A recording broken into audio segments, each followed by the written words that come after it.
बच्चों, क्या आपको पता है गणित में इस्तेमाल होने वाले इन छोटे छोटे चिन्हों के नाम? आज हम सीखेंगे गणित के सबसे जरूरी मैथ सिंबल्स और इन्हें याद करना भी बहुत आसान होगा। वीडियो को अंत तक जरूर देखना, क्योंकि आखिर में मैं आपसे कुछ सिंबल्स के नाम पूछूंगा, जिससे पता चलेगा कि आपको कितने सिंबल्स के नाम याद हुए। तो चलिए वीडियो को शुरू करते हैं। बच्चों देखिए, यहाँ पर चिन्ह दिए हुए हैं और यहाँ पर उनका इंग्लिश नाम और यहाँ पर उनका हिंदी नाम दिया हुआ है। ठीक है, तो हम एक एक करके सभी चिन्हों को देखेंगे कि वो किस प्रकार के दिखते हैं और उनका इंग्लिश नाम और हिंदी नाम क्या है। तो चलिए देखिए, यहाँ पर ये निशान देखिए, इस तरीके के निशान को हम इंग्लिश में प्लस कहते हैं और हिंदी में धन या जोड़ कहते हैं। अब अगला निशान देखिए, ये देखिए, इसको माइनस कहते हैं और हिंदी में इसको ऋण या घटाव कहते हैं। अगला निशान देखिए, इस निशान को मल्टीप्लिकेशन या गुणा कहते हैं।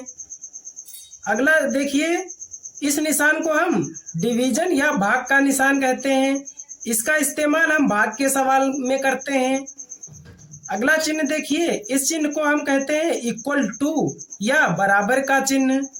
यह है नॉट इक्वल टू, बराबर नहीं का चिन्ह है ये बच्चों चिन्ह, इस चिन्ह का नाम है ग्रेटर देन या इसे हम कहते हैं से बड़ा हिंदी में। बच्चों अगला निशान देखिए, इस तरीके के निशान को कहते हैं इंग्लिश में लेस देन और हिंदी में से छोटा। अब बच्चों अगला निशान देखिए, इस तरीके का अगर निशान आपको मिले तो इसे कहते हैं ग्रेटर देन और इक्वल टू या बड़ा या बराबर। अगला निशान देखिए, इस तरीके के निशान को कहते हैं ये परसेंटेज का निशान है या इसे हिंदी में प्रतिशत का निशान बोलते हैं। अगला देखिए, ये निशान, इस निशान को हम इंग्लिश में रेशियो कहते हैं या हिंदी में इसको अनुपात बोलते हैं।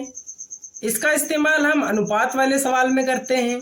अगला चिन्ह देखिए, इस चिन्ह को देयरफॉर कहते हैं या हिंदी में इसे इसलिए कहते हैं।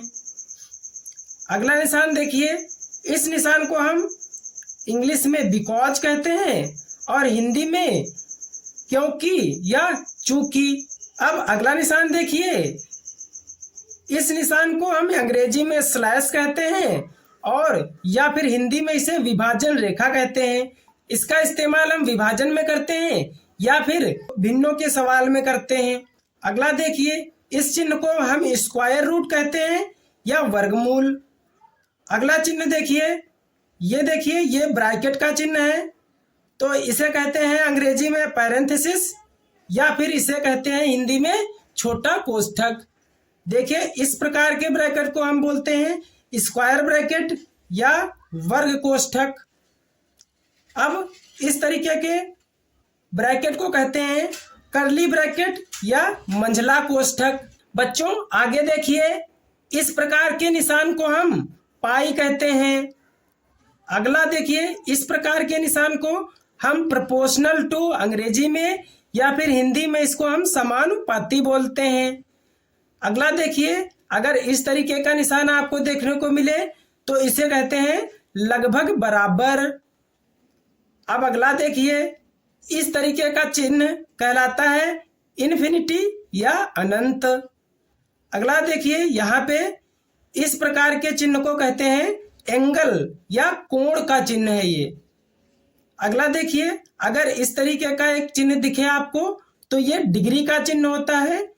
ठीक है, जैसे एग्जाम्पल में आप कह सकते हो, जैसे ये लिखा है 90 और इसके ऊपर ये चिन्ह लगा दिया, तो इसका मतलब है 90 डिग्री। ठीक है प्यारे बच्चों। अगला देखिए, ये चिन्ह देखिए, इस चिन्ह को कहते हैं मिनट का चिन्ह। अगला देखिए, इस चिन्ह को कहते हैं सेकंड, इस चिन्ह को कहते हैं सेकंड का चिन्ह है ये। अगला चिन्ह देखिए, इसे बोलते हैं परपेंडिकुलर या हिंदी में लंबवत। अब अगला चिन्ह देखिए, इस प्रकार के चिन्ह को कहते हैं पैरेलल या समानांतर। बच्चों इस प्रकार के चिन्ह को कहते हैं कॉन्ग्रुएंट या सर्वांग सम। अगला चिन्ह देखिए, इस प्रकार का चिन्ह अगर देखने को मिले तो इसे बोलते हैं सिमिलर या समरूप। अगला चिन्ह देखिए, ये चिन्ह आपका कहलाता है सिग्मा या फिर योग। इस प्रकार का चिन्ह आपको समांतर माध्य वाले सवालों में देखने को मिलेगा। अगला देखिए, इस चिन्ह को बोलते हैं थीटा। अगला देखिए, इसे कहते हैं क्यूब रूट या घनमूल। इस चिन्ह को बच्चों कहते हैं प्लस माइनस, प्लस और माइनस। अगला चिन्ह देखिए बच्चों, इस वाले चिन्ह को कहते हैं जब ऊपर माइनस नीचे प्लस, तो इसे कहते हैं माइनस प्लस। अगला देखिए, इस चिन्ह को कहते हैं बिलोंग्स टू या का सदस्य है। बच्चों अब देखते हैं आपने कितना याद किया। अब आप इन सभी चिन्हों के नाम बताओ।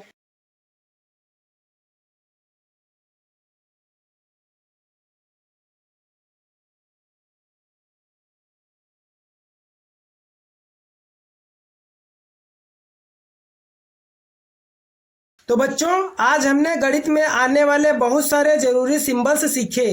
अगर आप सिंबल्स को पहचानना सीख गए हैं तो गणित के सवाल पढ़ना आपके लिए और भी आसान हो जाएगा।